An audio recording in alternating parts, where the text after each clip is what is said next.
음,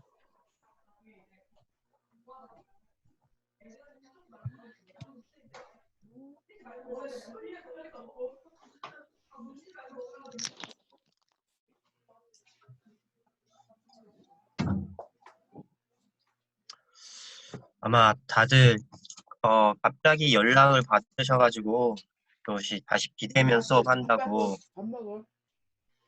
했는데 끝나고 나와서 조금 밥 많이 먹어. 아쉽네요. 이렇게 되면 그진 6월 달까지 또 못 뵙게 되니까요. 저희가 6월 6일 날, 쌤, 제 목소리 다 들리시죠? 지금. 네. 또 6월 6일 날 저희가 또 현충일이다 보니까 아마 그때는 또 수업이 없는 걸로 알고 있거든요. 그래서 지금 이래저래 참 또 쉽지 않는 상황들이 발생을 하게 됐는데, 아, 그렇고요.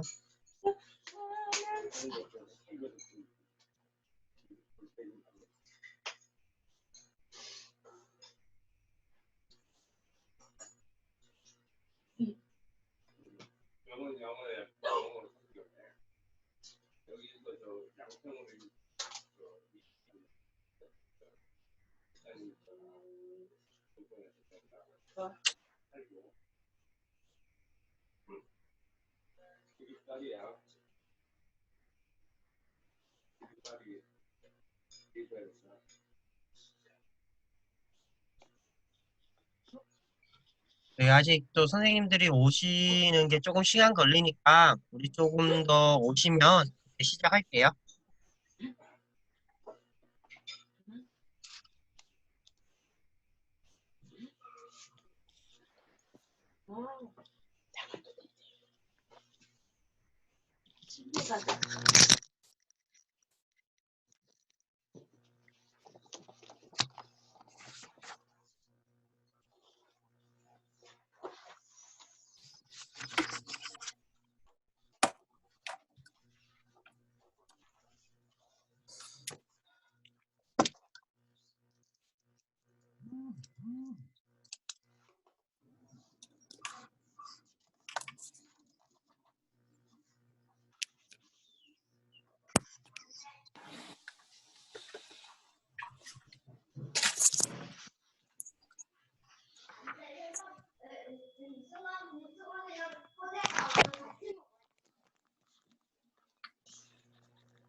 엄마, 수건이랑 그 코드가랑 같이 먹어야 돼.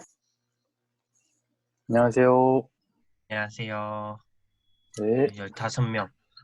그러니까 좀 더 와야 되니까 일단 오신 분들은 다 카메라 켜주시고요.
저희 조금만 더 오면 시작할게요.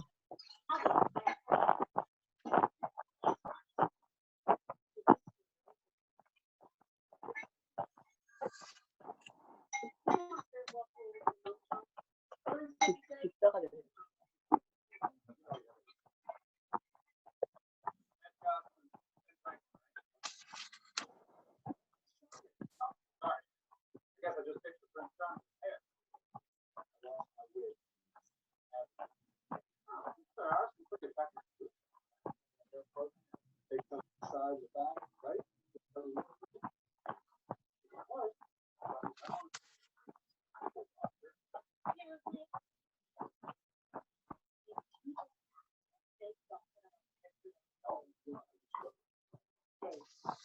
I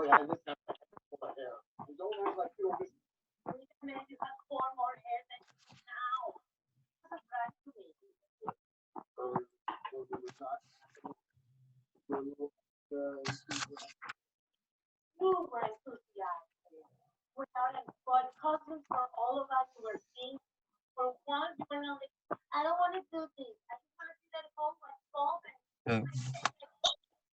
누구니 쟤는? 지니 선생님의 꼬맹이가 나왔는데?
저희 이제 많이 들어오셨으니까 이제 시작할 건데, 일단은 대부분 선생님이 음속을 해주셨는데, 저 일단 지금은 다 음속을 해주세요.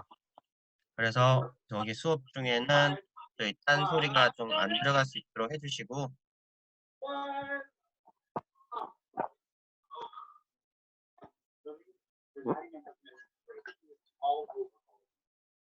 내 귀에 자꾸 영어 소리가 들려서.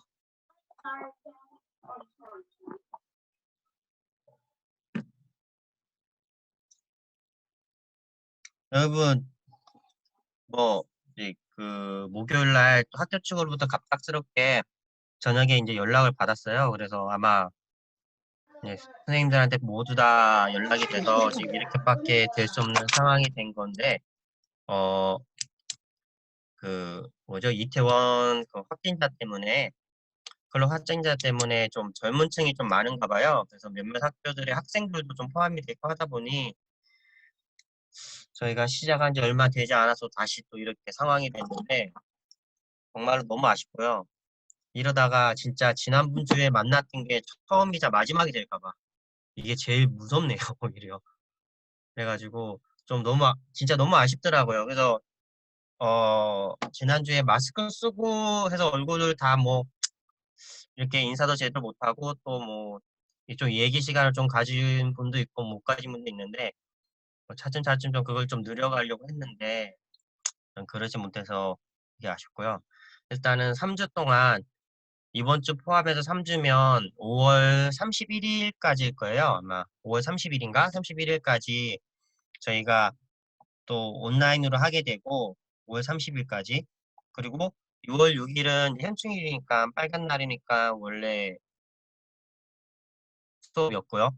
그러다 보면 지금부터 그진 한 달 뒤에 나 잘하면 볼 수 있고요. 잘하면 저희가 대면 수업을 할 수 있고 안 되면 또 이 상태로 좀 계속 가야 되는데 일단은 지금은 또 그 사이 학교 측의 어떤 결정이나 또 얘기가 나온 것에 상황에 봐서 이제 변동사항이 좀 생길 것 같으니까 그 부분 좀 양해를 부탁드리고요. 그래도 저희는 일단은 어렵지만 그래도 진도를 다 빼야 되니까 일단은 할게요. 오늘은 학습장애에서 해요. 혹시 학습장애 이제 채팅방으로 좀 대답해 주시면 좋겠고요. 지금은 학습장애가 뭐죠?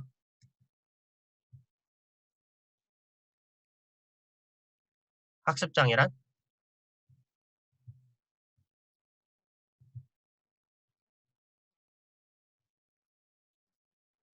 뭘까요? 학습의 장애, 정말 직관적인 해석.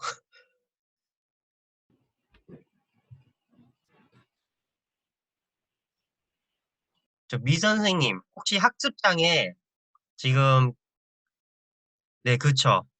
맞는데 그 장애학생 지원센터에 계시잖아요. 혹시 학습 장애로 진단하러 온 사례가 좀 많나요? 저희는 많지 않아요. 성인주간보호센터여서 그렇게 진단은 내리지 않아요. 아, 그럼 뭐만 하죠, 거기서? 저희는 성인주간보호 데이케어 센터예요. 미국으로 아, 말하면 네. 저기 우리 중에서 그러면 제가 헷갈린가 보다. 혹시 장애학생 지원센터가 아니에요. 네, 여기에 계시는 분 있을 텐데, 한미선 선생님, 네. 혹시 거기에 학습장애 이렇게 진단이나 관련돼서 사례 같은 것들이 좀 많나요? 아니요. 한 달에 한두 케이스 있을까 말까예요. 있을까 말까? 그럼 거의 없죠. 네. 그러면 다른 장애는 조금 더 많은 편이고 그 부분은 거의 본 수가 없죠. 볼 수 없다고요?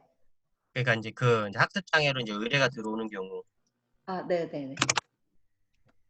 어, 이게 또 이런 식으로 하니까 제 화면에 선생님 얼굴이 다 안 들어와가지고 이게 막 찾아가면서 좀 하는데 일단은 특수교육지원센터에서도 이렇게 판별을 해서 여러 가지 검사를 하는데 의뢰가 없는 건 아닌데 그렇게 많지는 않아요. 그래서 실질적으로 학습장애 학생들이 많지는 않습니다. 근데 그래도 사회적으로나 조금 중요시되는 경우는 이 장애가 가지는 여러 가지 파급력이나 위험군 학생들이 굉장히 많기 때문에 그랬거든요. 일단 저희가 넘어가 보면 학습장애 정의라고 하는데 이 사무엘 컵이라는 이 연구자가 처음에 이 학습장애라는 용어를 사용하면서 좀 많이 이제 알려졌어요. 그래서 지능이 보통 혹은 그 이상임에도 특정 기능 또는 한 가지, 두 가지의 기본적인 학습 기능에 심한 장애를 보이는 상태라고 이렇게 표현을 했고요. 그리고 미국 학습장애 협회에서도 이제 듣기, 말하기, 읽기, 쓰기, 추론하기, 그리고 수학적 능력을 획득하는데 어려움이 있는 부분을 이야기했어요. 그리고 IDEA, 미국인 장애인법에서도 이제 구어나 문어를 이해하고 사용하는 것과 관련된 하나 이상의 기본 심리 과정상의 장애라고 표현이 되어 있어요.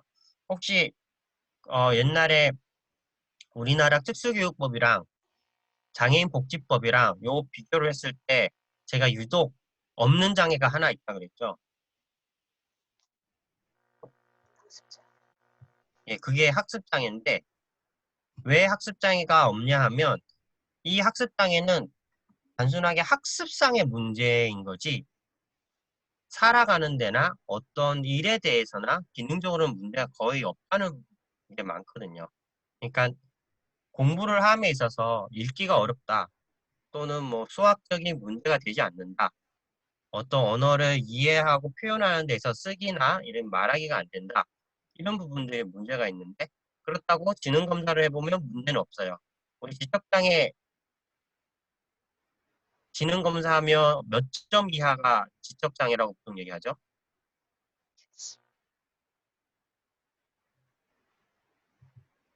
네, 70점 이하가 보통 우리가 지능 검사에서 지적장애라고 표현을 해요. 근데 죄송해요. 잠시만요.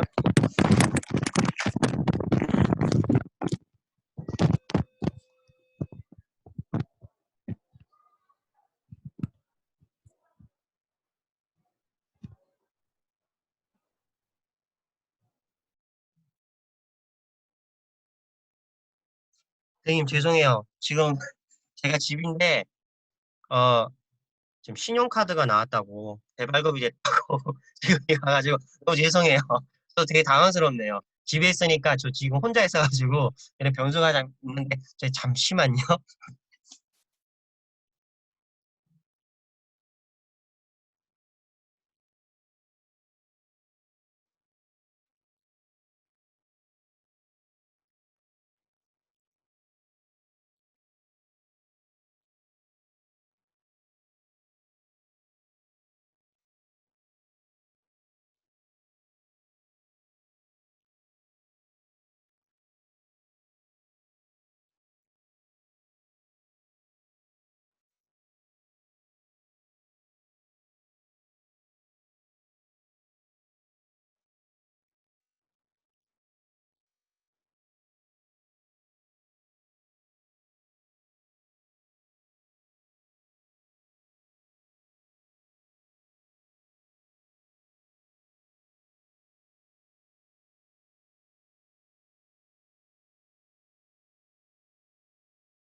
네, 죄송합니다.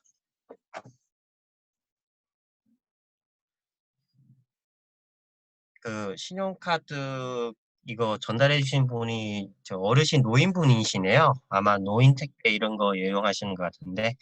네, 아무튼 네, 학습장애가 그렇고요. 그리고 우리나라 학습장애 정의에서도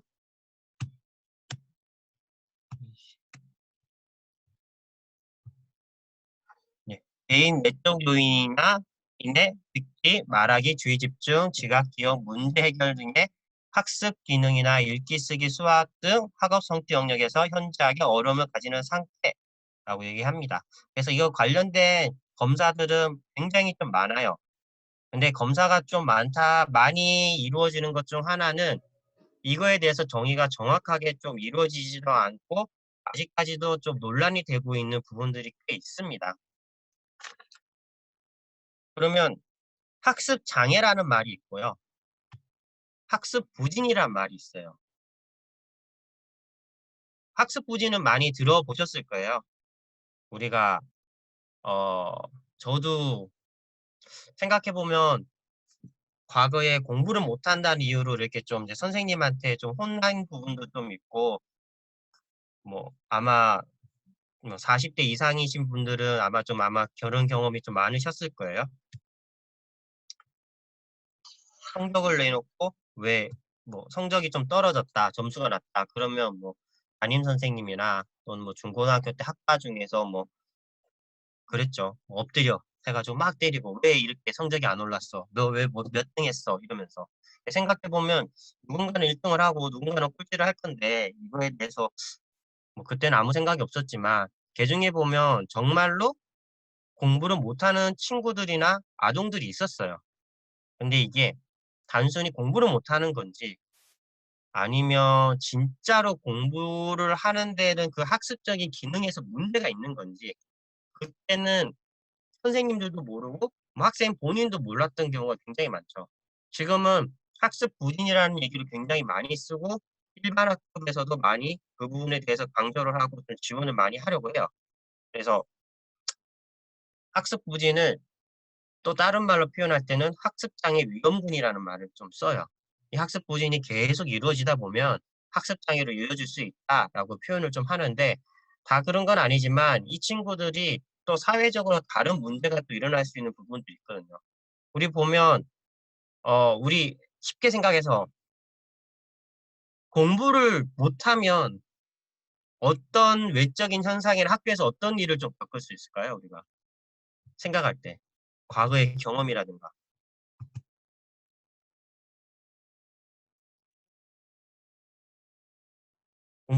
다들 공부를 못 하셨던 적이 없어서 제 경험으로는 공부를 못했을 때는 일단은 수업이 재미가 없죠. 수업이 재미가 없죠. 그러니까 학교 수업이나 이런 데 굉장히 흥미가 떨어질 수밖에 없을 거예요.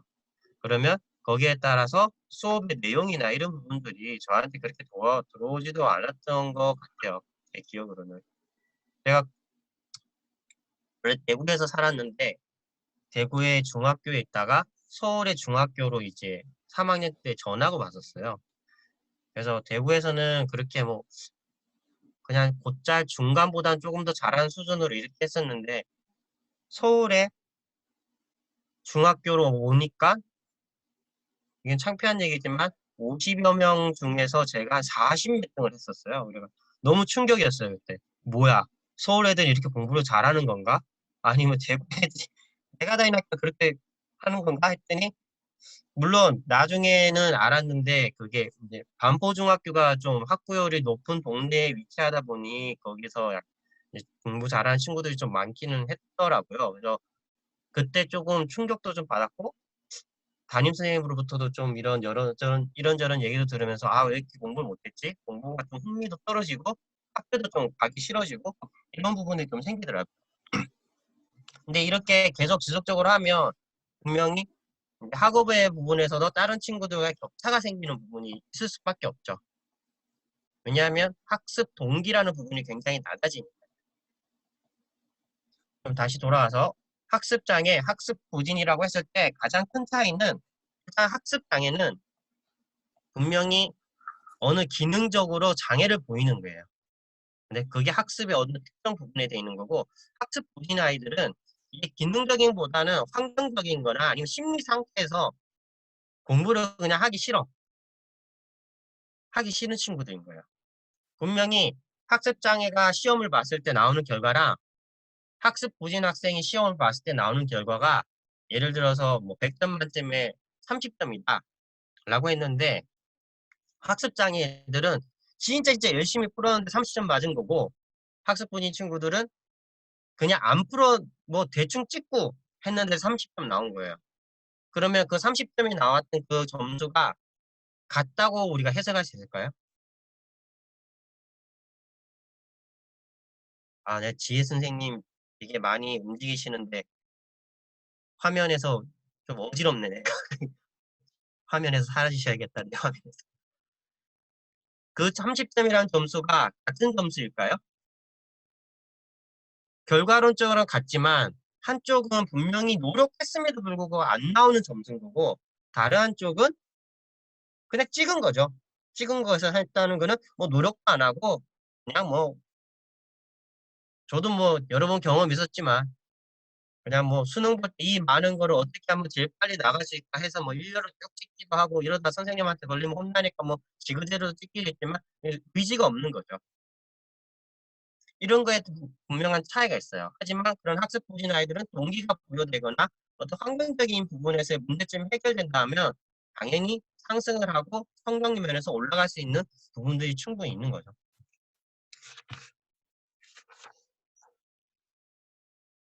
그래서 학습장애 아동은 환경적, 경제적 결손이 주요 원인이 되지 않고 보충 교육이나 학습 향상에 기대하기는 조금 어려운 부분이 있고요.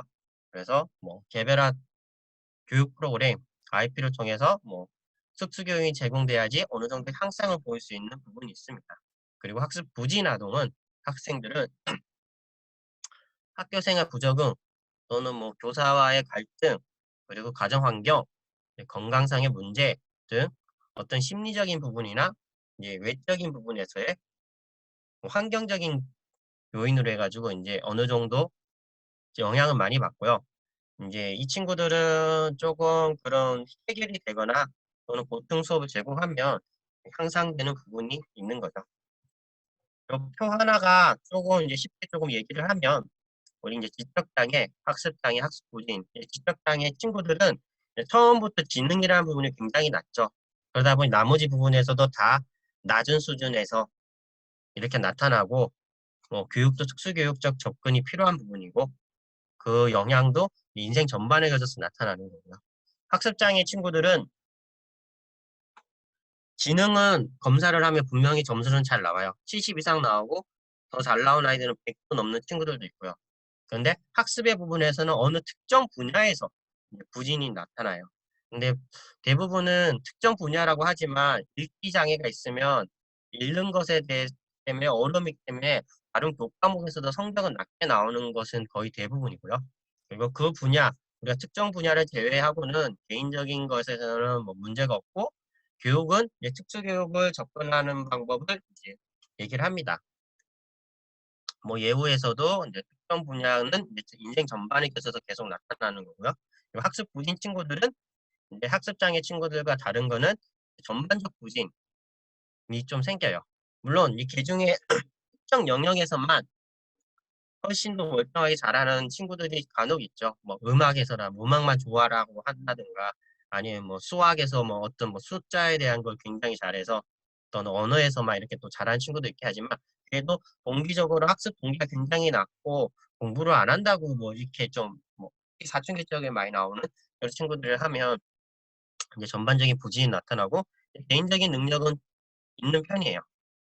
그리고 어느 정도 보충 수업이나 중계를 통하면 이 부분은 해결될 수 있고, 이제 예후에 대한 것도 그 학습에 대한 동기나 공부에 대한 자기가 확고한 목표가 있다 그러면 뭐 더 이상의 이제 문제점이 나타나지 않고 학습에 대한 어려움이 없죠.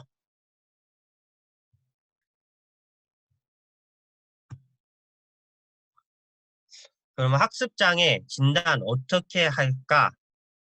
어떻게 할까? 있는데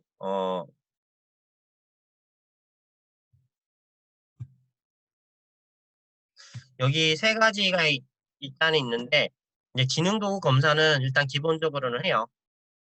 지능 검사는 우리가 IQ 테스트를 해서 이 친구가 72 이상인지 70 이상 이하인지 이거를 어느 정도 명확하게 구분을 할 필요 있죠. 그래서 너무 낮으면 이거는 학습에 대해서 이제 지적장애다라고 판단을 할 수 있기 때문에 이 부분을 해서 이제 지적장애가 아니라는 것을 판단하고요. 학습 영역에 대한 진단 도구를 또 사용을 해요.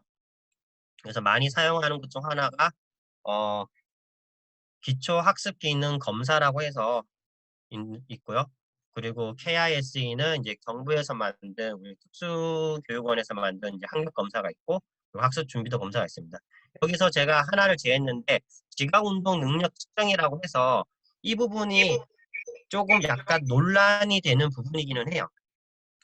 이게 그 학습 장애가 운동적인 그 시각적인 운동을 통하고 시각에 대한 정보를 받아내면서 어려워서 뭐 거기에 대해서 학습 기능에 차이가 난다고 하는데 이 부분은 어떤 데는 굉장히 얘기를 많이 하는 부분이 있고 어떤 데는 전혀 얘기를 하지 않는 부분이 있는데 저가 배우고 할 때는 이거는 좀 말이 안 된다라고 좀 얘기를 했어요. 그래서 이 부분은 조금 생략을 할게요. 그러면 진단을 할 때 그 기준이 뭐냐라는 거죠. 여기 보면 불일치 증거, 대외 증거, 등대 반응 모형 이렇게 돼 있는데 다른 장애는 그 판별이나 기준이 어느 정도 명확해요. 지적 장애는 지적 능력 그리고 뭐 적응 행동 이렇게 나와 있고 시각 장애면 뭐 전맹이라든가 저시력, 청각도, 농이라든가 또는 잔존 청력에 따라서 이게 어느 정도 있는데 이 학습 장애는 아직까지도 좀 진단에 대한 것도 좀 모호한 부분이 없지 않아 있고 지금도 좀 논란의 대상이 되고 있는 부분이기도 해요. 불일치 증거라고 해서 이제 세 가지 정도를 얘기를 할 수 있는데 학령, 연령 수준에 비한 성취 수준 그래서 또래 학년의 수준에 비교하여 표준 점수의 표준 편차가 1.5에서 2 이상인 경우를 얘기를 해요. 이거는 우리가 시험을 봤을 때 학년에 따라서 시험을 보잖아요. 근데 그 시험을 봤을 때 그러면 시험에 대한 평균이 나올 거예요.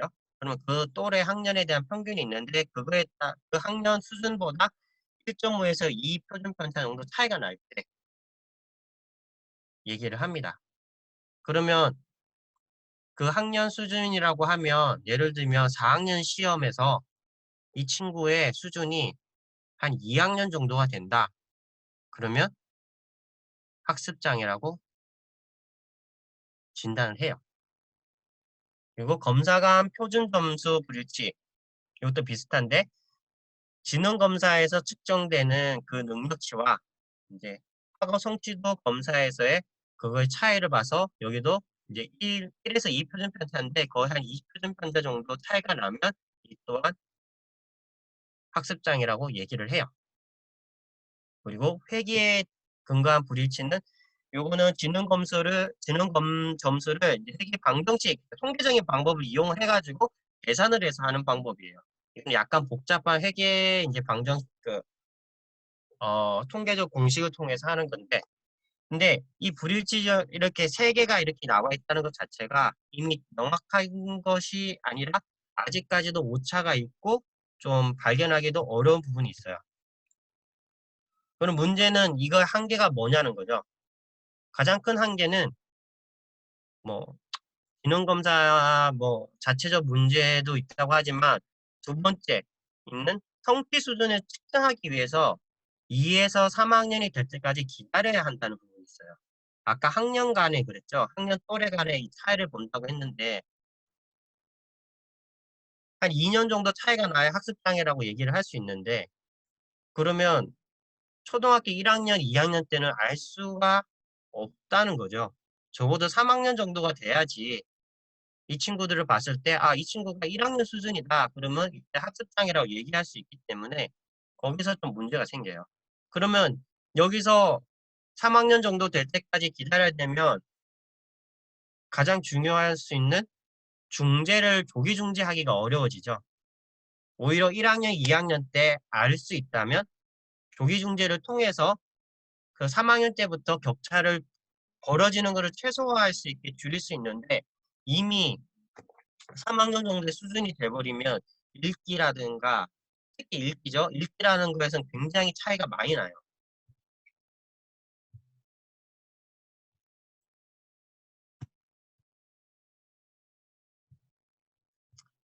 그래서 이 불일치 중고의 한계점의 가장 큰 거는 이 학년 간에서 이것을 차이를 될 때까지 기다려야 된다는데 이게 기다리기에 너무 어렵다는 거죠. 뭐 제외 중고라는 게 존재합니다. 근데 다른 장애와 다르게 이 학습 장애에 대해서 제외 중고라는 거는 아까 얘기했듯이 지능도 정상이고 하는데 학습에 특별히 어려움이 있어서 그 학습 영역에서 못한다고 했을 때 뭐 장애, 다른 장애, 문화, 환경, 사회적, 경제적 불이익에 의해서 학습 기회로 부족한 것에서 나타나는 것은 학습 장애가 아니라는 거죠. 더 쉽게 말하면 우리 옛날 어르신들 중에서 그 이제 저희가 문맹률이 굉장히 높았었잖아요.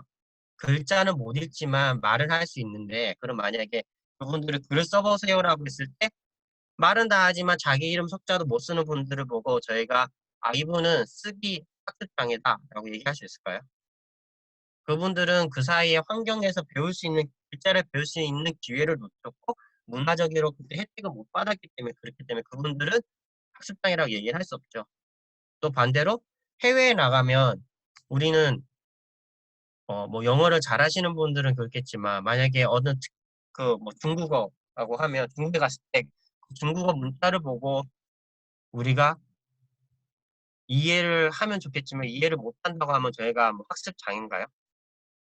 그거는 저희가 그거 중국어를 문자를 배우지 않았기 때문에 당연히 모를 수밖에 없는 거죠. 근데 그런 것들에 대한 것은 아니라고 하는 거예요. 그래서 제외 중고를 설정을 하고 학습 장애를 판별을 합니다. 그러면 앞에 두 가지 불일치 중거랑 제외 중거가 있을 때 이거를 해결할 수 있는 방법은 뭐냐? 했을 때 중재 반응 모형이라는 게 있어요. 혹시 이거 아시는 분? 들어봤다. 나는 이거 들어봤다. 우리가 RTI라고도 또 표현을 하는데 네, 고개를 절레절레 흔드시는 강덕임 선생님. 예, 이거는 아마 특수교육 전공자들은 아마 한 번쯤은 들어봤을 텐데 쉽게 얘기하면 그 response to intervention이라고 해서 그 중재에 대해서 반응을 하냐 아냐를 보는 거예요. 그래서 뭐 여기는 좀 이렇게 설명되어 있는데 뭐 과학적으로 타당한 방법으로 수업 듣는다, 뭐 진전도 검진, 반응하지 않는 학생들은 좀 더 집중적 수업, 다시 진전도 검진, 마지막으로 집중적 중재에서 반응하지 않는 아동을 뭐 학습장애로 판별한다. 쉽게 생각하면 전체 수업을 해요. 한 반에 예를 들어서 30명이다. 30명 수업을 해요. 그런데 하위 뭐 몇 퍼센트를 설정을 해요. 예를 들면 하위 20%라고 하면 30명 중에 20%면 6명이죠. 그럼 6명의 아동들에 대해서는 조금 더 우리가 집중 수업을 해요. 일종의 약간 나머지 수업처럼 보충 수업을 이렇게 실시를 해요. 그럼에도 불구하고 못 쫓아오는 친구도 있어요. 그런 아이들을 다시 한 번 더 걸러내가지고 또 뭐 예를 들어 2명, 1명은 더 거의 뭐 과외 수준으로 이렇게 공부를 시키는 거예요. 그 학습을 따라갈 수 있게. 그렇게 했을 때 따라가면 이 아이는 그래도 뭐 학습장애는 아니지만 거기에도 미치지 못하는 학생들은 이제 학습장애라고 하는 그 중재 반응 모형이라고 해요. 그러면 이 방법에 대해서 문제점 뭐가 있을까요? 뭐가 어려울까요?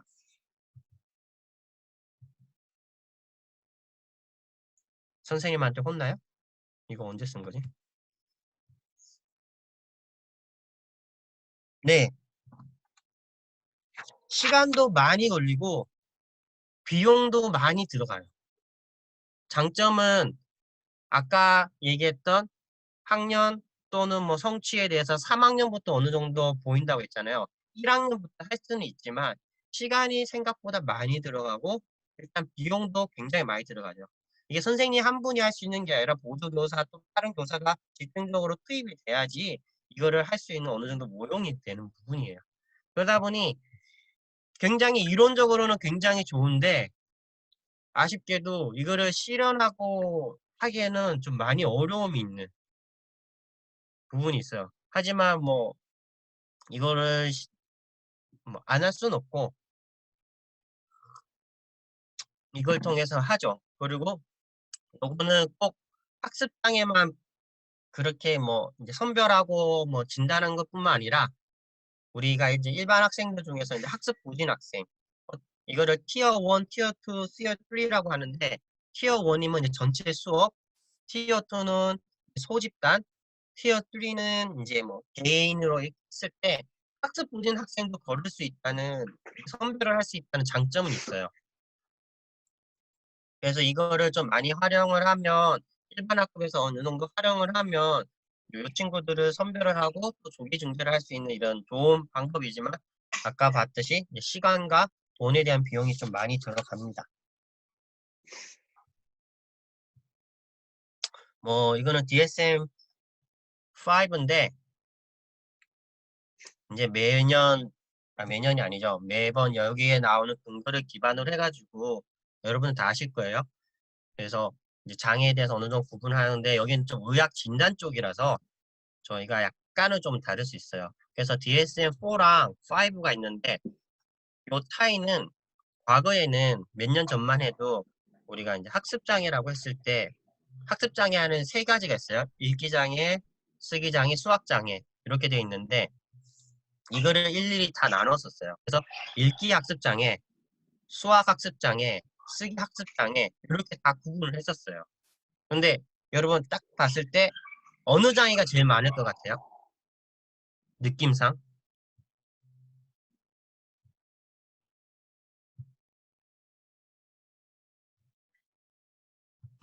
역시 영모쌤 그리고 AP53 김님 읽기 장애가 제일 많아요. 이 친구들이 굉장히 제일 많은데 근데 문제는 이거를 읽기 학습장애, 쓰기 학습장애, 뭐 수학 학습장애 나눠줬으면 그 읽기 학습장애만 있는 애들은 이것만 있어야 되고 쓰기만 있으면 쓰기만 있어야 되는데 근데 읽기 못한 애들이 쓰기도 못해요.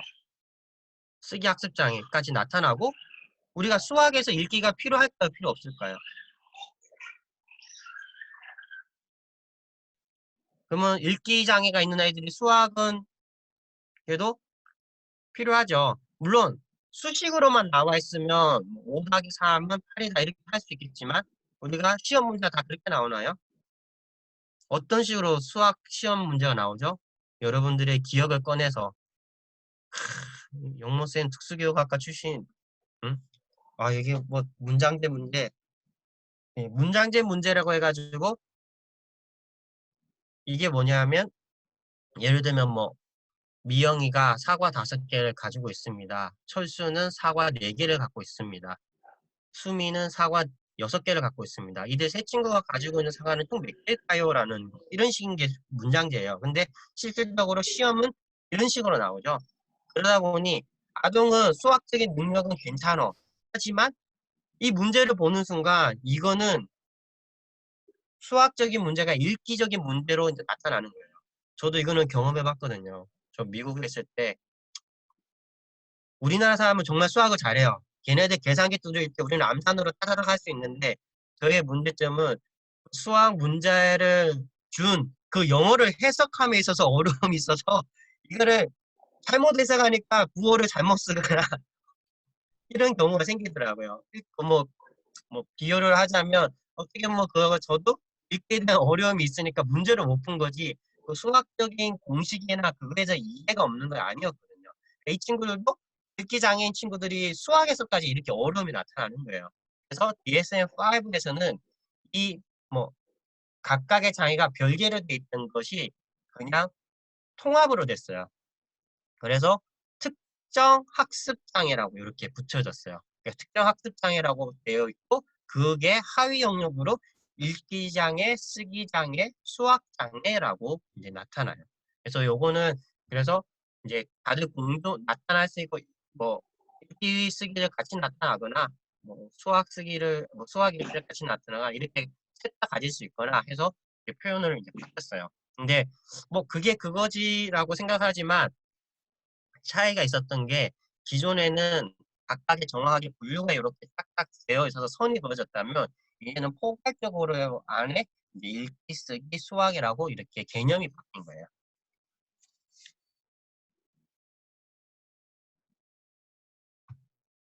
그리고 이제 가사 평가라고 있는데 이거는 저기 이 검사 도구는 지금 굉장히 많이 좀 사용되고 있는 거고요. 그래서 뭐 바사 읽기, 바사 쓰기, 바사 수학, 그리고 기초 문해 등등등 이렇게 있는데 이 친구들을 검사를 했을 때 나오는 결과로 어느 정도 학년 수준과 그리고 이제 비교 집단 수준을 해서 어느 정도 수준인지를 할 수 있게끔 되게 간편하게 되어 있어서 여기 뭐 학습 장애나 아니면 학습 부진 쪽에서 많이 사용을 해요. 예, 이거를 왜 넣냐? 저희 스승님이셔서 이런 거를 또 해서 어느 정도 홍보도 좀 해야 될 것 같기도 하고 한 부분이 있고요. 저희 스승님이시고요. 저도 그 여기에 뭘 참여했더라? 뭐 검사 도구 개발하는 거랑 뭐 하는데 참여를 같이 했었어요. 그래서 이번 원래는 이거를 한번 해보고 싶었어요. 저희가 다 같이 있으면 우리가 유창성 검사라는 게 있는데 유창성 검사 유창성이 뭐죠? 읽기 유창성이라 그러면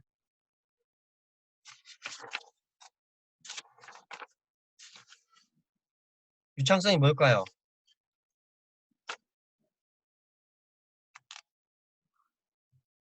네, 우리가 읽을 때 글을 읽을 때 이렇게 따박따박따박 잘 읽고 하는 건데 그게 그거를 한번 해보고 싶었어요. 그거는 특별한 검사는 아닌데 일종의 지문을 하나 줘서 그 지문을 쭉 읽게 해요. 그래서 1분 동안 몇 개의 글자를 정확하게 읽는지를 파악하고 체크를 해요. 1분 동안 뭐 200개를 읽었다, 뭐 300개를 읽었다 이렇게 되는 건데 이게 저희도 성인이지만 이게 막상 해보면 우리가 읽다가 틀리는 경우가 있잖아요.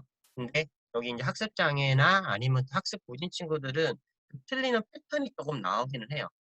읽다 보면 어느 우리가 뒤에 붙는 뭐 전미사나 이런 걸 빠뜨릴 때도 있고 어떤 약간 순서를 바꿀 때도 있고 이렇게 여러 가지 뭐 오류를 읽을 때도 있고 이렇게 나타나기 때문에 이 검사가 그래도 활용도가 좀 높고요. 그러면 읽기 유창성. 근데 그냥 빠르고 정확하게 읽는 건데 이게 왜 중요할까요? 읽기 장애 애들한테. 그러면 다른 질문을 해서 우리가 읽기의 최종 목표는 뭐죠?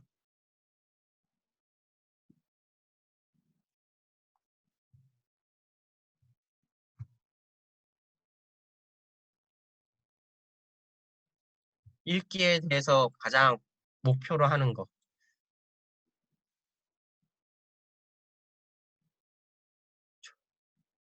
전달 이해. 그 이해라는 게 맞죠? 읽기 이해가 읽기를 할 최종 목표가 되는 거죠. 읽기 이해를 하는 데 있어가지고 유창성이 왜 중요할까요? 빠르고 정확하게 읽는. 빠르고는 아니지만 정확하게 읽게 읽는 거.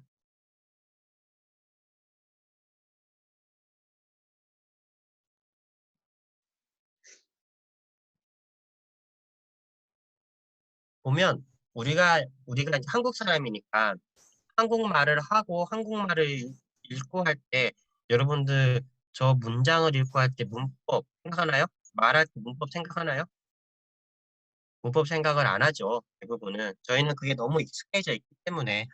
하지만 이제 학습장애인 친구들은 읽을 때마다 이 단어 뜻에 대해서 생각을 해야 되고 하는 부분들이 있어요. 그러면 우리가 예를 들면 뭐 여기에 PPT에 뭐 초등학교라고 하면 여러분 초등학교라고 그냥 이렇게 쓱 읽으면 이미 우리가 초등학교가 뭔지 이미 다 그의 의미가 이해라는 부분이 자동화가 되어 있어요. 근데 만약에 읽기 진짜 어려운 친구가 있어. 치읓, 오, 디귿, 오, 디귿 이렇게 하면 그렇게 읽었을 때 이 글자가 그 친구한테 학습 부진함, 학습 장애 친구들한테는 이해라는 부분이 굉장히 낮아진다는 거예요. 여러분들이 쉽게 생각하면 영어 공부 한창 하실 때 무슨 문장이 쫙 있어. 근데 이 문장에 중간중간마다 모르는 단어가 있어요. 모르는 단어가 있으면 이거 어떻게 해야 돼요? 저는 물론 안 읽고 넘어가거나 대충 때려서 맞춘 적도 있고 하겠지만 사전을 찾아보고 뜻을 해야지 이 문장에서 이해가 되잖아요. 그렇게 일일이 다 찾아가지고 했을 때 이 문장에 대해서 바로 되지가 않죠. 그걸 다시 곱씹어가지고 다시 돌아가서 이 단어의 뜻을 이해하면서 쭉 하다 보니 엄청나게 에너지를 많이 소모를 해요. 그 이해를 하는데. 만약에 이상하게 읽는다 그러면 이걸 쭈루쭈루 읽으면 그냥 내가 그거에 대해서 그 단어 뜻을 생각하지 않아도 이미 이해라는 부분에서 바로 넘어가는 자동화 단계가 되는데 학습 장애 친구들은 읽기 장애 친구들은 그 부분이 되게 어려운 거죠. 그러다 보니 하나하나 읽을 때마다 그거에 대해서 정보를 받아야 되는 수준인 거죠. 읽기에 더 낮은 의문 인식이라는 부분이 있어요.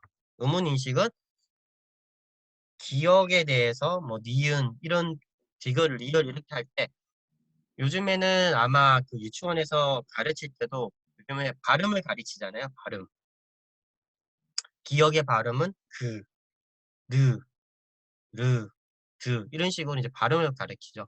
이제 그렇게 했을 때 빨리 발음을 읽고 뭐 의문 인식이 돼가지고 이 친구들이 이제 글을 이제 배울 때도 이제 정확하게 발음할 수 있게끔 하는데 이제 이것도 안 되는 친구들이 있다면 아무리 글을 읽는다고 읽지도 못하겠죠. 그러면 아이 정보나 이해라는 부분이 굉장히 어려울 수밖에 없고요. 자, 지금 제가 카메라로 이렇게 둘러가면서 보는데 한두 분씩 눈이 슬슬 감기고 이제 이런 분이 지금 계시네. 이제 조금 힘드신 것 같으니까 그러면 제가 링크 하나를 보낼게요. 링크 하나를 보내서 지금 한 50분 가까이 됐으니까 짧은 영화예요. 짧은 영화 지난번처럼 약간 그 한 10분 정도에 되는 그 영화를 10분 정도를 이제 축약한 게 있는데 그거를 보고 10분 보니까 15분 2시 10분까지 돌아오는 걸로 할게요. 그래서 잠시만요. 제가 먼저 찾아야 돼가지고 혹시 그 기상의 별처럼이란 영화 아세요? 아씨 아니지.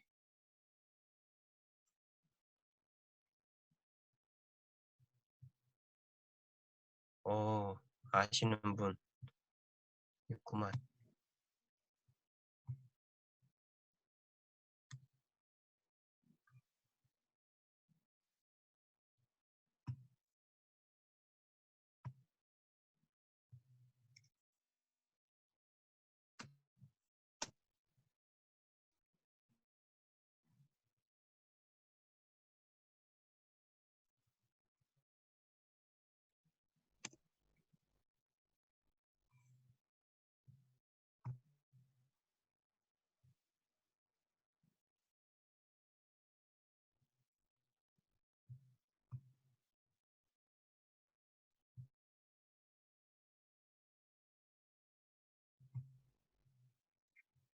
이게 너무 긴 거면 안 되고, 음.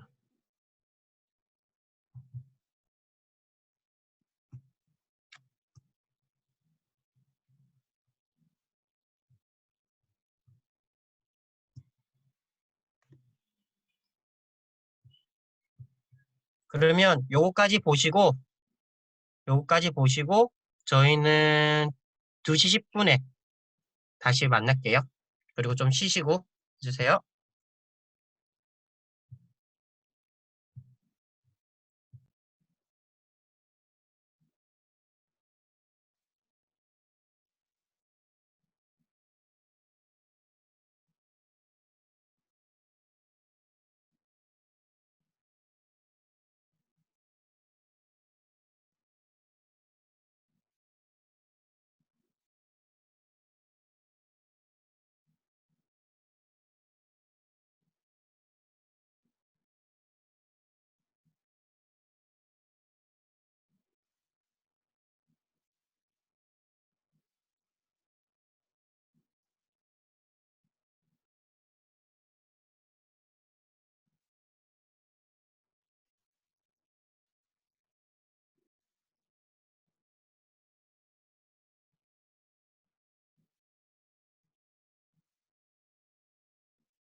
아파.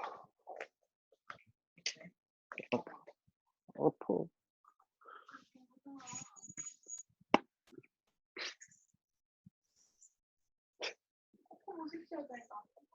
콧구멍을 왜 색칠해?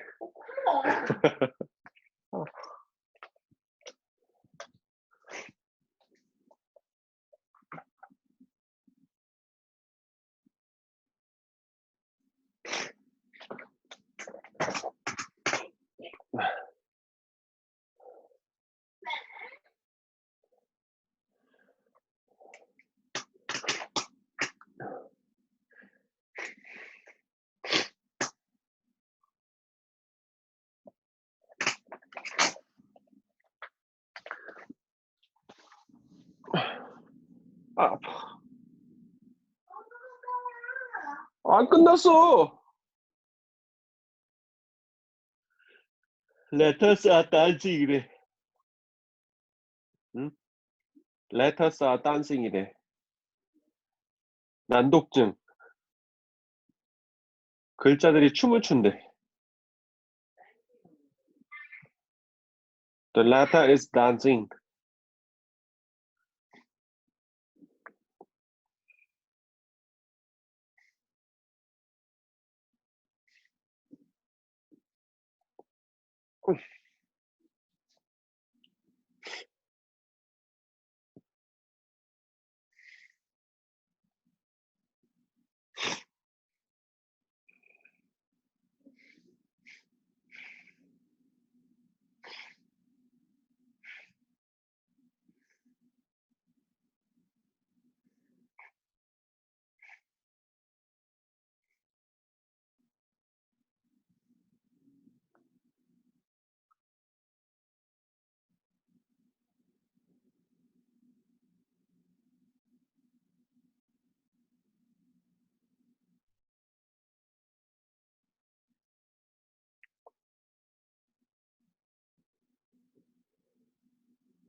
어?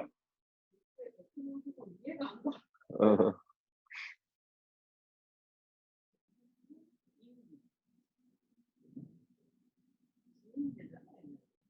음.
자, 여러분 이제 돌아와 주세요.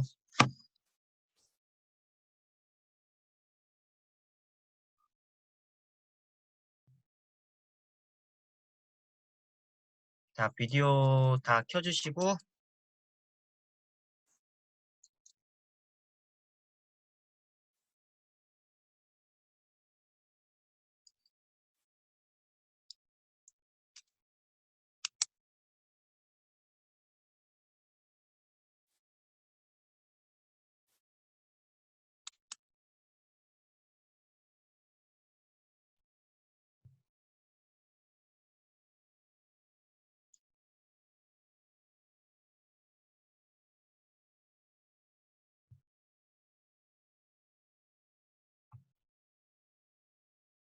지금 제가 왜 비디오를 켜달라고 얘기하는 거는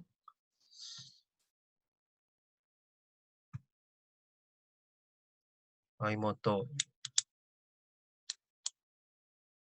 GSM 예쁘게 하고 어디 가시려고 네, 빨리 끝내야겠네요. GSM 나가셔야 되는 것 같아서.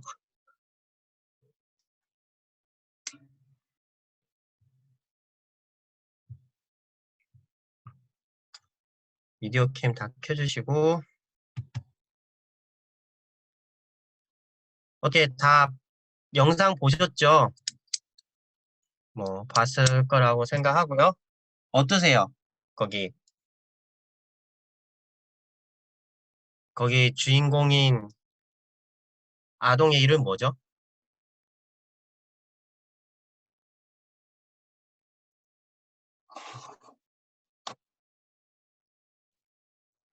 이산. 네, 이산인데 그 아이동이 정말로 그 아동은 정말 학습장애는 맞아요. 근데 그 아동이 가지는 학습장애는 어떤 형태일까요? 글자가 이렇게 움직이는 형태로 이제 나타나는 거예요. 그래서 보면 그 친구는 시각적인 정보를 눈으로 받아들였을 때 그거를 다시 조합하는 과정에서 뇌에서의 어느 정도 기능적인 문제가 있는 형태로 있는데 생각보다 그런 친구들은 좀 드물기는 해요. 뭐 많이 있는 그런 유형이 아니기 때문에 좀 하지만 그런데 거기에 나오는 부모님들은 어떻게 지금 보시고 있죠? 그냥 단순히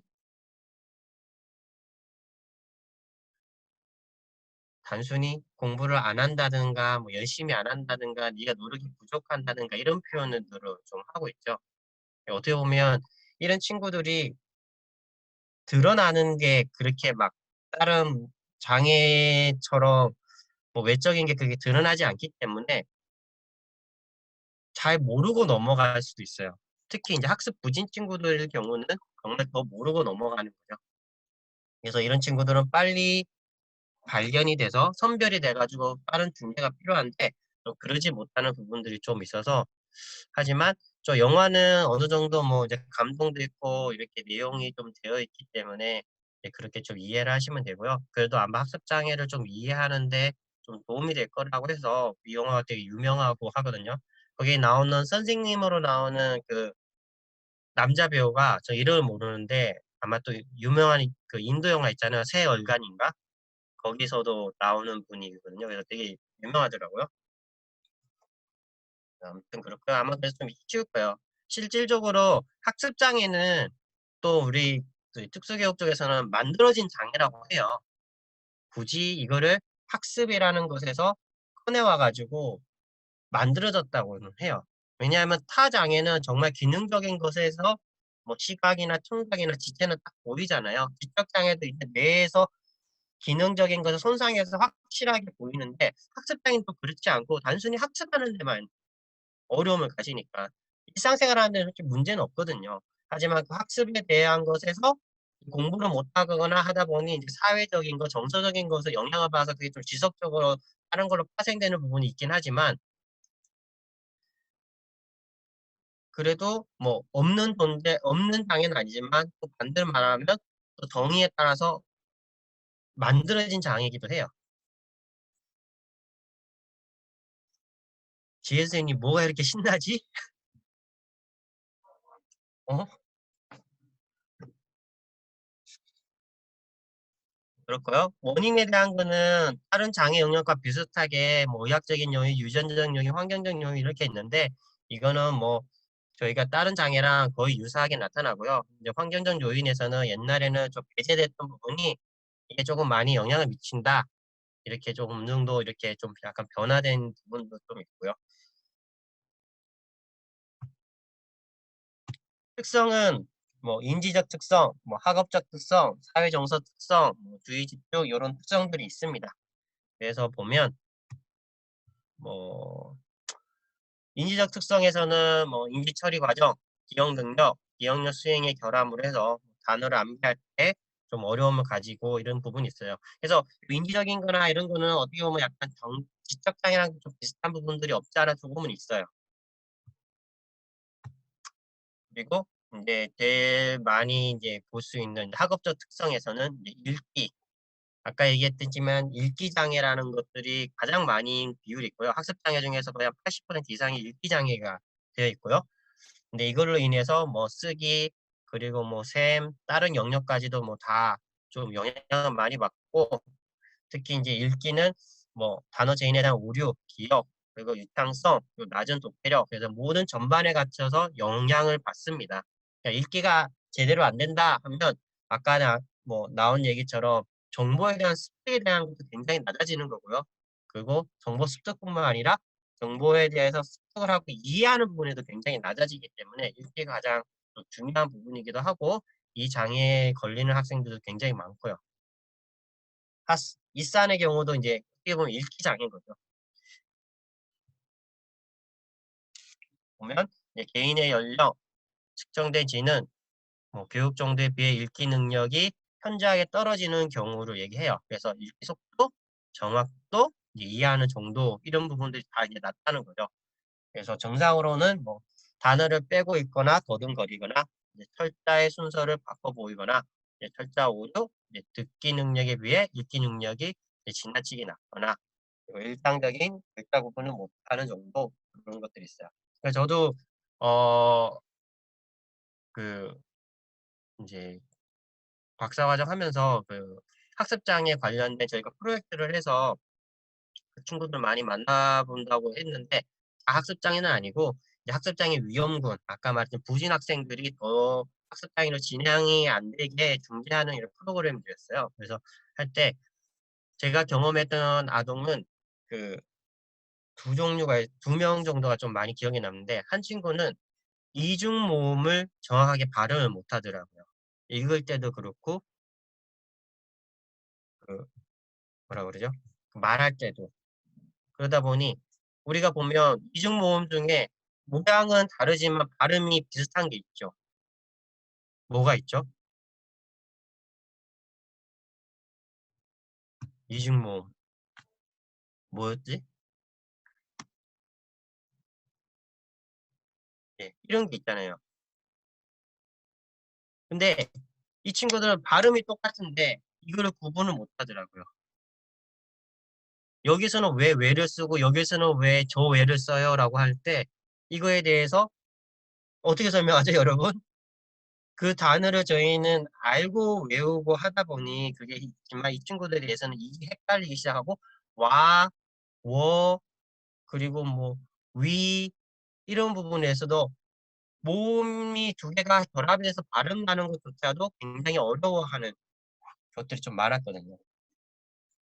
이 친구는 이거에 대해서 왜냐하면 정확하게 판단은 안 되지만 거기에 대해서 반복적으로 좀 많이 연습을 시키고 거기에 대한 관련된 단어라든가 그런 것들을 굉장히 많이 반복적으로 연습을 많이 시켰어요. 그래서 발음도 들려주고 내가 그렇게 발음을 할 수 있게끔 하고 이렇게 해서 그 친구가 지금은 이제 중학생이 됐는데 6학년이었는데 솔직히 좀 많이 걱정이 됐거든요. 그러다 보니 읽기를 시켰을 때 유창성도 굉장히 낮은 수준이었어요. 그래서 1분 동안 100개의 글자를 음절을 대답하지 못할 정도였고 100개도 안 됐었고 중간중간 틀리는 것도 좀 많아 가지고 좀 집중적으로 했지만 저희가 그때는 프로젝트 사업이 기한이 돼 있어서 더 이상 제가 어떻게 하지는 못했었고 또 다른 아이는 초등학교 2학년 아이인데 여자아이였는데 이 친구는 글자를 이해하기보다는 글자를 그림 형태로 조금 이해를 하는 친구였었어요. 그래서 예를 들어 문방구라는 글자가 있으면 문방구? 그러면 아니다. 문방구를 하면 동물 이름 뭐가 있죠? 예를 들어 코끼리라고 해요. 코끼리라는 게 있으면 코끼리 그림을 놔두면 코끼리인 걸 알아요. 발음도 해요. 그 글자를 코끼리 붙여서 이렇게 한 단어로 해도 이게 코끼리라고 알아요. 그런데 떼어놓고 읽어봐라고 하니까 못하는 거예요. 그럴 때는 이 글자를 우리가 뭐 키읔에다가 오를 더해서 오, 코 이렇게 이해를 한 게 아니라 오히려 그 그림이라고 글자 코끼리나 그림의 코끼리나 같다고 생각을 하고 그냥 발음을 코끼리라고 이해를 하는 수준이었어요. 그래서 그 친구는 정말 어렵게 발음부터 했었어요. 발음부터. 기역 발음, 니은 발음부터 해서 시작을 해갖고 모음, 자음의 발음을 해서 이 자음과 모음이 합쳤을 때 나오는 발음 하나하나 정말 되게 기초적인 수준. 근데 그 친구, 그 아이의 부모님이 솔직히 집에서도 좀 하셔야 되는데 맞벌이시고 하다 보니 이제 집에서의 교육은 좀 어렵고 그냥 그 우리가 어 저기 어디지? 뭐 그 각 시도에 어린이 센터 같은 거 있잖아요. 그래서 저소득층이나 취약계층 아동들이 이렇게 좀 와서 방과 후에 뭐 프로그램을 같이 하거나 이런 데 있던 아이였는데 이게 환경적으로 이렇게 더 많은 교육을 받기 조금 어려운 환경이기도 하고 부모님들이 너무 바쁘셔서 맞벌이를 하시니까 그 학교 이후의 시간을 그 센터에서 지내고 이제 저녁까지 먹고 이제 집에 가고 이런 패턴인데 좀 많이 아쉽더라고요. 특히 이제 글자를 못 읽고 이거 하는 부분에 대해서도 부모님도 잘 인지를 못 하시는 것 같고 거기에 계시는 센터분들도 조금은 그거에서 크게 생각을 안 하시고 있는 것 같아서 저희가 봤을 때는 조금 많이 문제가 있는 것 같은데 그래서 뭐 이런 경험이 있었는데 이제 실질적으로 보면 정말 이렇게 나타났을 때 이 아이가 학습뿐만 아니라 이걸로 파생되는 나머지에 대한 영향들도 꽤 크기 때문에 좀 걱정이 되는 부분이었지만 저 역시 뭐 프로젝트가 이제 종료가 되면서 어떻게 더 이상은 좀 만날 기회는 없어서 가지고 좀 궁금한 편이긴 한데 이제 그런 경우가 있다는 거 그냥 말씀드리고요. 그리고 또 뭐 읽기 장애 아이들은 뭐 글자를 능숙하게 읽을 수 있는 아이들도 있는데 그런 내용의 뜻이나 이해하는 데 또 어려운 친구도 있고 그 높은 지능을 가진 초등학교 저학년 아이들은 읽기 장애가 있다 해도 다른 아이들과 비슷한 수준으로 보여요. 하지만 이제 고학년을 올라가면 갈수록 이제 조금 더 뚜렷하게 나타나는 거죠. 어릴 때는 지적 장애도 아마 어릴 때는 크게 아동이랑 많이 차이가 없어요. 하지만 학년이 올라감에 따라서 이제 배우는 거랑 수준이 높아짐에 따라서 이해하는 정도가 이제 차이가 많이 나니까 이제 간격이 벌어지는 것처럼 그렇고요. 읽기 장애 예우는 좋은 편이지만 뭐 성인까지 지속되는 경우도 적지 않고요. 그리고 쓰기 장애. 글자 불균형, 뭐 철자 쓰기, 비일관적인 장문, 어휘 구사의 어려움 했는데 저는 이 쓰기 장애인 친구들은 거의 뭐 많이 본 적은 없었고요. 저희도 대부분은 읽기 장애 아동인데 읽기 장애 아동이 좀 중복적으로 복합적으로 나타나는 것 등도 이제 쓰기 장애에서도 나타나고요. 잘 읽지도 못하고 잘 이해도 못하다 보니까 쓰기에 대해서도 어려움이 굉장히 많고 또 이 친구들은 그 활자 할 때 유치원생 하는 것처럼 요 네모난 거 안에다가 이렇게 글자 쓰기를 시켜도 그 칸 안에다가 다 들어가서 글자 쓰는 게 아니라 이게 좀 삐뚤삐뚤하게 뭐 벗어나는 경우도 이렇게 많고요. 그리고 연령, 지능, 교육 정도에 비해서 이제 현저하게 낮은 쓰기 기술을 보이고 이 친구들은 자신의 생각들을 글로 표현하는 데 굉장히 좀 어려움을 가지고 있고요. 그래서 문법이나 철자법 오류, 문장 구성이 엉성하고 글씨체를 알아보기 힘들고 그리고 뭐 속도도 느리고 이제 제한된 어휘를 사용하고요. 그리고 또 학업적 특성에서 이제 수학 장애가 있는데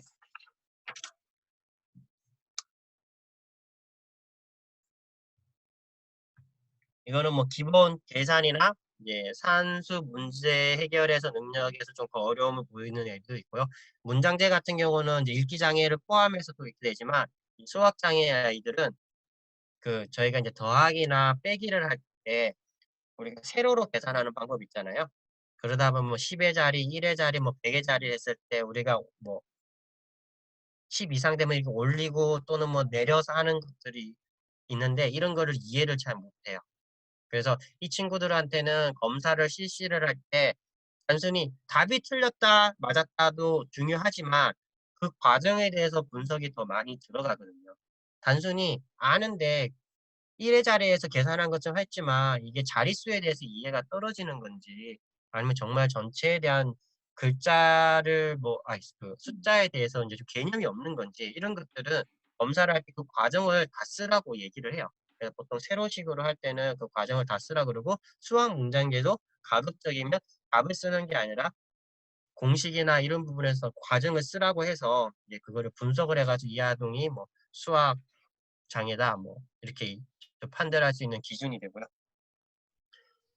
뭐 숫자, 산수, 기본적인 수학 분모의 의미를 잘 이해하지 못하고 그리고 산수 계산에 잦은 오류를 하고 도형, 분수, 소수 등 관련된 문제를 잘 풀기도 어렵고 이제 초등학교 2, 3학년부터 이제 실질적으로 뭐 더하기 빼기부터 시작을 한 수학적인 부분에서 이제 나타나기 시작하고요. 이제 조금 문제가 되고 있는 부분이 이제 이런 사회 정서적인 특성인데 공부를 학교 내에서 공부를 못한다는 거는 다른 또래 친구들로부터 좀 놀림거리도 되고 또 그 뭐라 그러죠? 자존감도 굉장히 낮아지고 하는 부분이 생겨요. 그래서 낮은 성취감도 떨어지다 보니까 자제를 많이 하다 보면 스스로가 생각할 때 나는 이거를 할 수 있는 사람이 아니야. 그러니까 먼저 선을 그어버려서 그냥 일찍 포기하는 경우도 있고요. 그래서 이런 친구들이 학습 장애도 있지만 또 학습 부진 친구들이 생각보다 그 학교를 중도 포기를 굉장히 하는 비율이 높은 편도 있고요. 그래서 지금은 뭐 우리가 옛날에 뭐 자퇴자, 뭐 중퇴자라는 표현을 썼는데 요즘에는 학교 밖 청소년이라는 말을 많이 써요. 그래서 학교 밖 청소년 친구들도 대부분을 보면 학습 부진 친구들도 많고 뭐 그중에는 선별을 안 했지만 정말로 이제 학습 장애인 친구들도 있고 있습니다. 그리고 이 친구들에 대해서 이제 악순환이라고 할 수 있는 부분이 뭐냐면 학업 성취가 낮으니까 낮은 자아 개념을 갖게 되고요. 또는 이걸 통해서 낮은 자아 개념이 내가 공부를 해야 되거나 뭘 해야 될 이유도 없이 낮은 동기를 가지고요. 그리고 이 동기로 해서 좀 해도 또래로부터 공부도 못하고 뭐 하니까 이제 또래부터 어느 정도 이제 거리감이 생기다 보니 또래에 어울리지도 못하는 그런 사회적 그 사회성도 좀 굉장히 결여되고요. 그러다 보니 지능도 문제가 없지만 우리 학교 내에서 학습이 그 공부라는 부분에서 굉장히 좀 큰데 그걸로 인해서 나머지 사회성까지도 문제가 되는 이런 경우도 있습니다.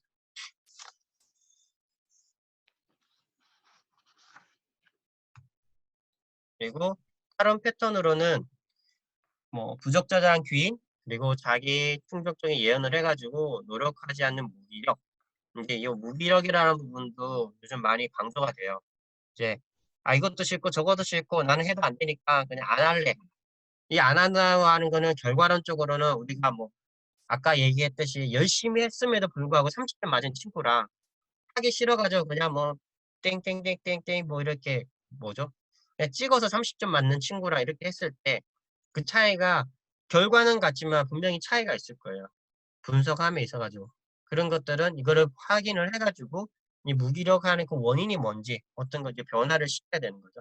근데 이게 단순히 이제 학습 장애뿐만 아니라 뭐 다른 장애에서도 나타날 수 있는 부분이긴 한데 요즘 무기력한 것이 조금 많이 키워드로 좀 강조가 되고 있는 부분입니다.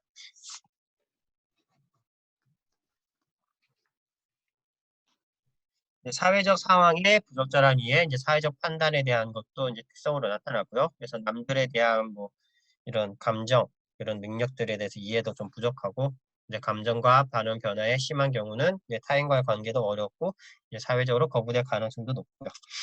그리고 또 학습장애 친구들이 또 많이 나타나는 형태 중 하나가 ADHD랑 같이 나타나는 경우도 좀 많아요.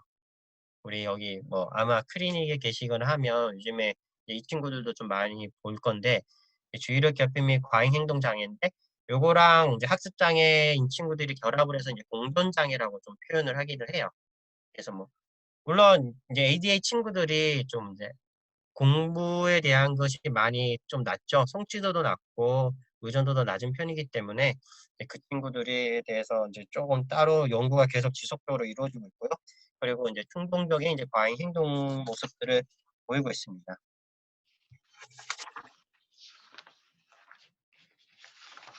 그리고 뭐 신체 지각적 특성이라고 했을 때는 뭐 그냥 동작이 어설프고 뭐 운동 기능이 통합이 잘 이루어지지 않는다는 거는 그들이 뭐 부자연스러운 모습에서 뭐 쓰기가 어렵다든가 뭐 시청각 정보 처리 문제라고 했을 때는 간혹 가다가 이산처럼 정보를 시각적으로 받았을 때 이거에서 뇌에서 활성화가 잘 안 돼가지고 읽기나 이제 이해에 대해서 어려움이 있는 그런 부분들을 얘기를 하는 거고요.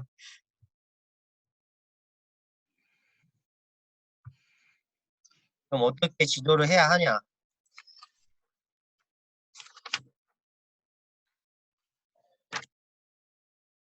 일단은 뭐 학습장애 지도할 때는 이제 과제 난이도를 조절을 하고 이제 집단이 많은 것보다는 좀 작은 집단을 활용을 해서 수업을 하는 게 더욱더 효과적이겠죠.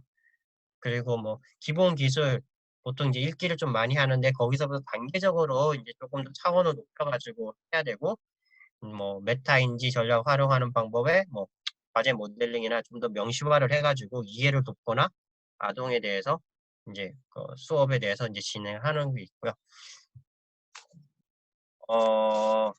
이제 뒤는 뭐 읽기, 어휘, 쓰기 뭐 이렇게 돼 있는데 읽기, 쓰기는 이제 음성적으로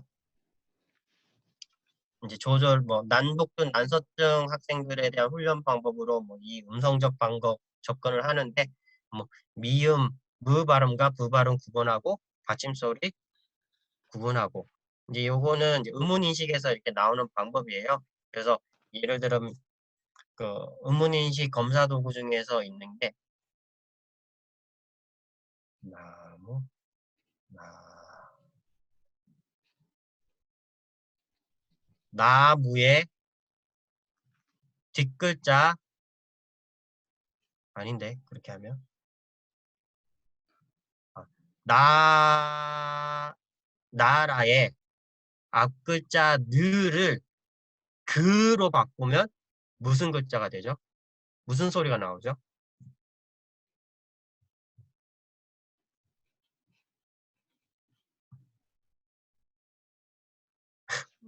네? 죄송해요. 나라의 나라의 첫 글자 느를 그로 바꾸면 가라. 어떻게 소리가 나죠? 예, 가라. 그러니까 이게 날아가라. 꼭 나가라고 하는 것 같네요. 이런 식으로 그거를 이제 음성적으로 이제 들려줘요. 아동한테 들려줘가지고 그거를 인지를 해서 바꿀 수 있게끔. 요거는 조금 좀 어려운 건데 이거는 받침도 이렇게 바꾸는 걸로 해요. 그러면 뭐 갑자기 생각하려니까 생각이 안 나네.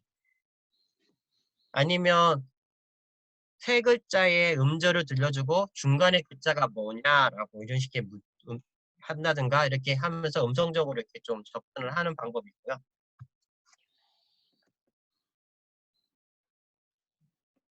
어휘, 뭐 독해력은 이제 학년이 올라가면서 이제 점점 중요도가 높아지는 거고 이제 고학년이고 이제 점점 하면 이제 독해력에서 모든 것이 결정되는 부분이기 때문에 이제 여기에는 뭐 어휘 중심, 해독 중심 거기에서 프로그램이나 이런 거를 뭐 메타 인지를 해가지고 자기 점검, 독해력 이렇게 하고요.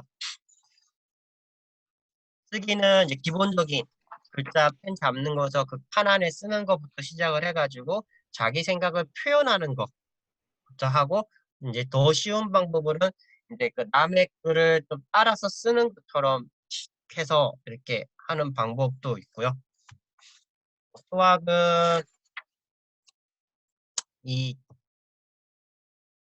물체를 활용해서 하거나 숫자를 했을 때 정말로 이거 그, 어, 아까 뭐 새로 계산을 하면 정말 줄을 그어가면서 칸을 만들어가면서 요거를 더하고 빼고 이렇게 하는 거를 더 구체적으로 해가지고 하고 이제 범주화나 뭐 다리값 이런 것들도 활용을 해서 하고요. 근데 제가 개인적으로 한번 고민을 해본 적 있어요. 읽기장애 아동한테 읽는 게 어렵잖아요. 그리고 유창성이라고 했을 때 그걸 따라가는 게 어려울 때 어떤 방법을 하면 정말 좋을까? 어떤 방법을? 혹시 유창성을 중재를 한다고 했을 때 어떤 방법을 하면 아이들이 좀 재밌고 좀 따라할 수 있을까요? 유창성 아이들 읽기. 보면서 읽어가지고 발음을 똑바로 하게 하는 거. 동요, 노래. 그쵸? 그래서 그때 제가 생각했던 거는 그래서 저희 교수님한테 그 얘기도 했었어요. 노래방에 자막이 나오는 것처럼 노래가 나오는 것처럼 저희가 노래방 기계 보면 자막이 나오면 그 색깔이 이렇게 변하잖아요. 노래 그 맞춰가지고 이거를 맞춰서 하면 아동들이 더 잘 따라 읽지 않을까라고 이렇게 얘기했었어요. 어때요? 어플을 만들기에는 이미 노래방 뭐 어플 그 뭐야 유튜브에서도 이렇게 하는데 어떤 글을 이제 아동이 연습할 수 있는 글이 있다면 그거를 한번 뭐 지문에 대해서 한번 들려주고 그리고 그 밑에 자막을 보여주면서 그 자막의 색깔이 변화가면서 그 속도에 따라서 이제 아동이 같이 읽어갈 수 있는 형태로 그리고 그 자막 그 속도는 뭐 아동에 따라서 이제 조절을 가능하게 한다면 아마 아동이 좀 유창성 할 때 혼자서 연습을 하거나 할 수 있지 않을까라고 제안을 했었는데 그런 나중에 네가 프로젝트 따서 그 연구하래요. 연구를 하라고 하더라고요. 물론 방법이나 여러 방법이 아마 이미 이제 일선 교사 선생님들도 많이 할 텐데 일단은 아동이 발음을 정확하게 듣는 것도 중요하고 그 발음을 정확하게 발음하는 것도 중요하겠죠. 그러다 보니 뭐 저 때는 뭐 그렇게 고민을 하면서 이렇게 했었는데 상당히 학습장애 애들 보면 우리 페이지 하나 더 남았구나. 뭐 이거는 나머지 학습 전략 교수인데 이런 방법이 있고요. 이제 대부분 학생들은 이제 읽기 장애가 대부분이에요. 그리고 이제 쓰기 장애랑 수학 장애가 있다고 하지만 거의 따로 노는 것 수학 장애 따로 뭐 쓰기 장애 따로 하기보다는 읽기 장애를 좀 기반으로 했는데 쓰기 그리고 또 수학에도 좀 어려움이 있는 친구들이 좀 많은 경향인 거고요. 그리고 읽기 장애 한번 얘기했던 것 같은데 읽기 장애랑 난독증이랑 뭐가 다르죠?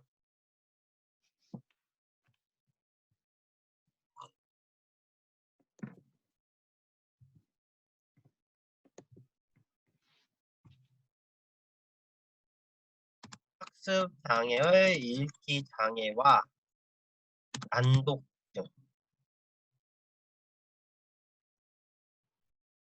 읽기 장애보다 좀 더 포괄적.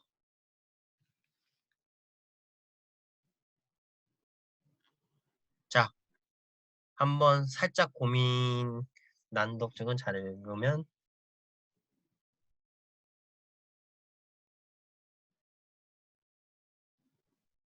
어떤 차이가 있을까요? 뭔가 비슷하면서도 우리가 다른 용어를 쓰고 있는데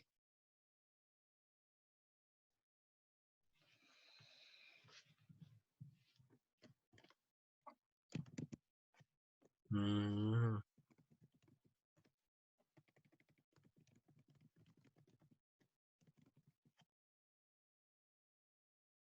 음, 곽혜정 쌤은 읽기 장애는 이해, 독해의 문제고 난독증은 글자 해독의 문제. 뭐 틀린 말을 수도 틀린 말이 맞는 말이기도 하면서도 약간 다른 말인데 이게 보는 관점마다 조금 다른 부분은 있어요.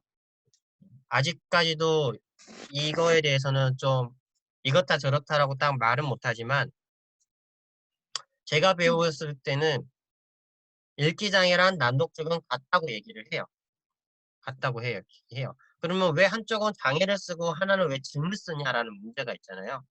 하나는 난독증, 하나는 읽기 장애라고 했을 때 기본적으로 장애라는 거는 어느 부분에 손상이 돼서 기능적인 손상, 뇌든 어느 신체 일부든 손상이 돼서 100%의 완치가 되지 않아요.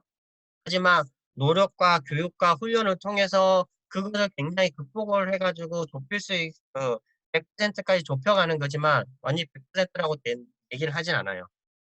근데 증은 치료 병원에서 보통 말하는 그 병명 같이 언젠가는 완치가 된다고 얘기를 해요. 그래서 완치가 되는데 몇몇은 지금 치료법이 없고 하기 때문에 나중에 과학이 발달되고 시간이 지나면 나올 수 있는 부분이라고 얘기를 해요. 그래서 그 난독적인 분들이 약간 장애라는 그 타이틀에 대해서 거부감이 있기 때문에 읽기장애, 뭐 학습장애라고 보다는 이제 난독증이라고 하고 또 협회도 뭐 난독증 협회도 있고 뭐 난독증 날까지 이렇게 경험하면서 이렇게 하는데 근데 물론 이거를 난독증 관련된 분들이 또 얘기를 하면 또 다르다 막 이렇게 좀 얘기는 해요. 근데 많은 우리 쪽에서 연구를 많이 하고 했음에도 할 때는 차이가 없다고 얘기는 해요. 조금 더 다른 표현을 쓸 때는 난독증이라는 표현을 쓰고 저희 쪽에 좀 읽기장애라고 좀 이렇게 표현을 쓰는데 거의 같다고는 이제 얘기는 저희는 그렇게 저도 좀 그렇게 믿고 있어요. 그래서 이게 뭐 완전히 다른 게 아니라 같은 거 안에 있는데 이제 표현 방법이고 또 하나는 장애, 하나는 뭐 등이라고 해서 좀 다르게 이제 사용을 하는 부분이 있고요. 그래서 그것도 뭐 아직도 조금은 뭐 논란이 없지 않아 있죠. 그래서 뭐 연예인들 중에서도 난독증인 분들이 있어요. 그 탐 크루즈도 난독증이라고 해가지고 글자를 뭐 그렇게 잘 읽지는 못하고 해서 대본을 누가 들려주는 거를 자기가 이렇게 습득을 한다고 그러고 또 배다란이라는 그 배우도 난독증이 있어가지고 이제 그 대본을 외우고 하는데 굉장히 어려운 남들보다 더 많은 시간을 할애한다고 하더라고요. 그래서 분명히 차이는 있는데 또 반대로 보면 그렇게 또 난독증이나 뭐 읽기 장애가 있다고 해서 사회생활을 하는데 또 문제는 많이는 없어요. 없는 거는 같아요. 그래서 아까 얘기했듯이 이 장애가 좀 만드신 장애라고도 표현도 하기도 하고 하면서 특수교육 내에서는 논란이 조금 많이 있는 장애 영역이기는 해요. 그 장애 수도 많지도 않지만 일반 교육에서의 학습 부진 아동들이 이게 어느 정도 더 발전이 돼서 학습 장애가 될 수 있는 가능성이 있기 때문에 위험군이라는 표현을 쓰면서 또 그 학생에 대한 중재나 지도가 또 필요한 거고 그래서 좀 논란이 되고 여러 가지 부분에서 좀 되는 장애 영역이지만 그래도 일단은 특수교육 대상자 안에 이 범주 안에 있기 때문에 오늘은 여기 얘기를 했고요. 혹시 질문이 있나요?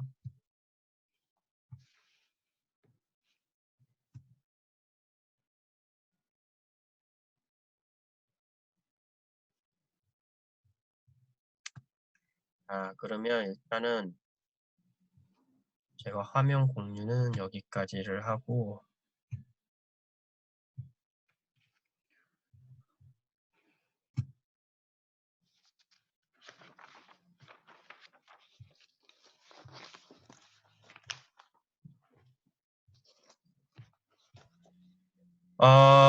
저희가 또 본의 아니게 또 이렇게 그 다시 화상으로 했는데 좀 쉽지는 않네요. 그래서 뭐 좀 어려운 감이 없지 않아 있지만 그래도 뭐 앞으로 3주 정도는 더 해야 되고요. 그래서 큰 문제가 없는 한 이 시간에 이렇게 다 저희 만나서 할 거고요.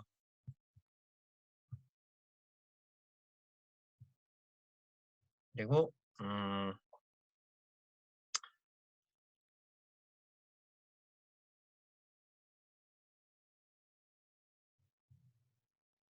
잠깐만요.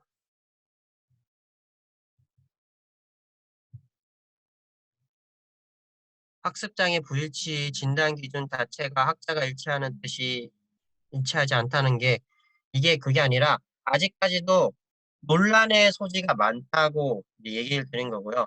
이 학자는 이게 맞다, 저 학자는 저게 맞다 하지만 틀린 말은 아닌데 이게 딱 명확하지는 않다는 거예요.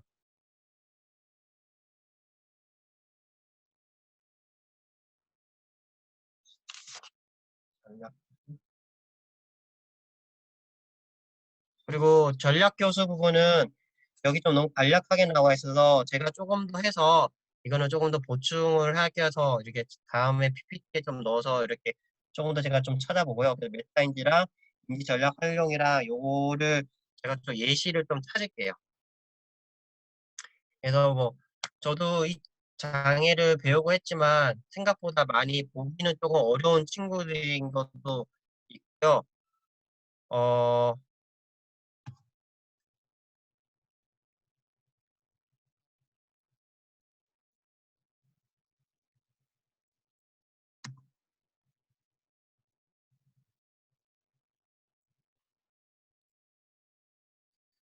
그리고 오늘은 여기까지인데 앞으로 일단은 먼저 장애 영역을 빨리 좀 끝내야 될 것 같아서 저희가 생각보다 좀 시간도 많지도 않고 합니다. 앞으로 2주 하고 현충이 지나면 또 한 3주가 지나고 7월 첫 주인가 그때 이제 저희가 끝나는 걸로 알고 있기 때문에 네, 이 부분을 제가 한 번 더 조정을 해서 어떻게든 뭐 다 할 수 있게끔 하면 좋겠고요.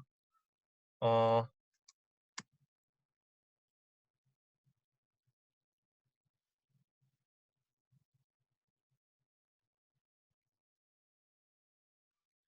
그리고 과제는 대부분이 그냥 좀 잘 하시고 있는 것 같아서 뭐 어렵지 않을 거라고 생각을 해서 제가 그냥 계속 지속적으로 하고 그 잘 된 거나 이런 거를 제가 샘플로 해서 이제 조금 그 올리겠습니다. 그래가지고 혹시 자기 거랑 좀 비교를 할 수 있게 제가 이걸 다 보면서 코멘트 하려고 하니까 이게 좀 너무 많아가지고 그거 일일이 보는 것도 조금 힘들더라고요.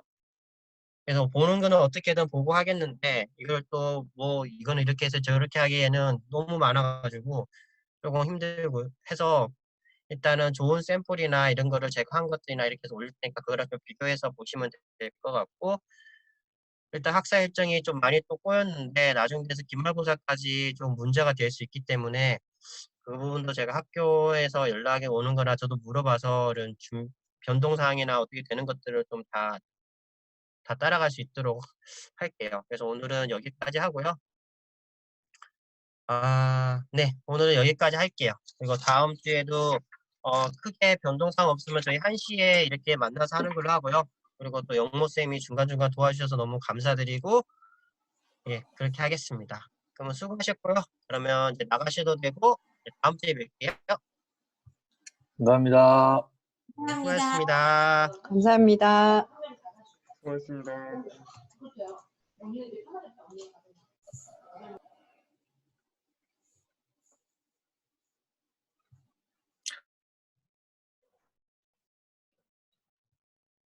영모쌤 이제 저장 네. 부탁드리고요.